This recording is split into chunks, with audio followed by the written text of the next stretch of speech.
মাহে রমজান উত্তম আমলের মাস, আর দিনের দাওয়াত এমনিতেই উত্তম একটি আমল। দিনের দাওয়াতের মাধ্যমে মানুষকে আল্লাহ তাআলার দিকে ডাকা হয়, বিপদগামী বান্দাকে মহান স্রষ্টার দিকে ডেকে আনা।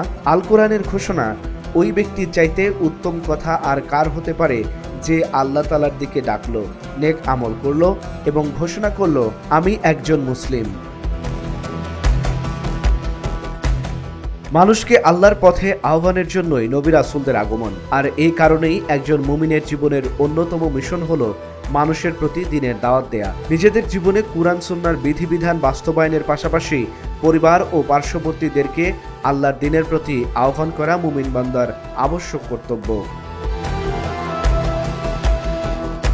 পবিত্র কোরআনে সরাসরি দাওয়াতের কথা উল্লেখ করা হয়েছে, আবার কোথাও সৎ কাজের আদেশের কথা বলা হয়েছে, কোথাও অসৎ কাজের নিষেধ করা হয়েছে।